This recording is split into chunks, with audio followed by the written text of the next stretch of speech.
rebrand it, drop the price by about a third, and you have a winner on your hands. Welcome back to Long Way Home, everyone. The place where getting your motorcycle news is easier than getting motorcycle makers to produce the type of bikes riders want to buy, but not by much. Harley Davidson has changed its strategy regarding all of their future electric vehicles by gathering them all up, okay, at the moment there's just the one, into their own separate company called Livewire. And Livewire has just released its first product, its first electric motorcycle called the Livewire One. Lots of thinking out of the box happening here, people, so if this is something you're interested in, stick around.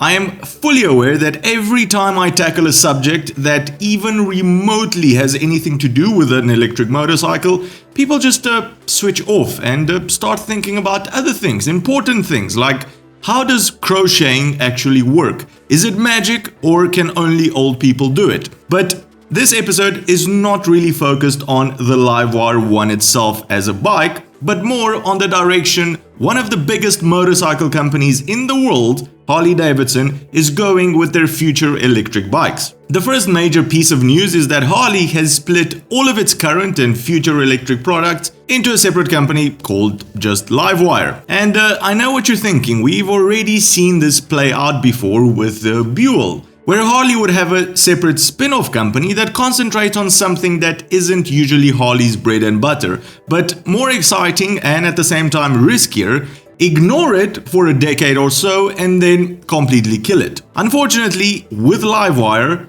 Harley can't do that anymore because we all know, apart from Dave over here, that the passage of time is only forwards. You see, in just 13 years, by 2035, Europe at least will require that 100% of cars and vans be zero emission. Whether that means electric, hydrogen powered, unicorn juice powered, one thing is certain. They will not have an internal combustion engine anymore. And 13 years sounds pretty far away, doesn't it? But it's actually not. Think what you were doing back in 2008. It's not that far away. Obviously, with motorcycles, it will take much longer to get rid of the internal combustion engine, but if my kids don't grow up in an electric bike-only world, then their kids definitely will. And Harley knows this, so they're pumping a lot of resources and effort into their new Livewire brand. They plan to open 12 new dealerships in the US just this year. Next year, they'll start with overseas ones, and remember, these will cost Harley an arm and a leg with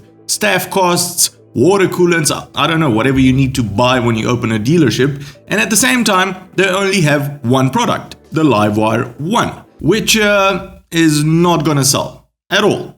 Nobody's gonna buy it. You see, with the Livewire One, Harley has dropped the price a lot. It's now $22,000 US instead of $30,000 on the original Livewire. They've removed all Harley Davidson branding from it. It's now just got Livewire branding, and they are now marketing it as an urban vehicle. An electric motorcycle which they say was built for riding around the city. 140 miles or 230 kilometer range, around 100 horsepower, 40-minute, 20 to 80% fast charging, but even with all the special grants most governments now give out for buying fully electric vehicles, the Livewire One is still just too expensive to justify for owning as a city commuter. Sure, it's a great bike, packed full of technology, makes plenty of power, has tons of torque, decent enough range, and the new one even comes with a mobile companion app. And while some people will venture for shorter rides out of the city, price-wise, it just doesn't make sense as an urban commuter. Moving back to the Livewire brand, in the very near future, even this year maybe, I fully expect them to unveil at least another electric product, which will be much better suited for urban mobility. Like that electric scooter that we've seen photos from Harley of, an electric bicycle, or any other crazy electric ideas that they have. For Livewire, the world is their oyster now. They have Harley's backing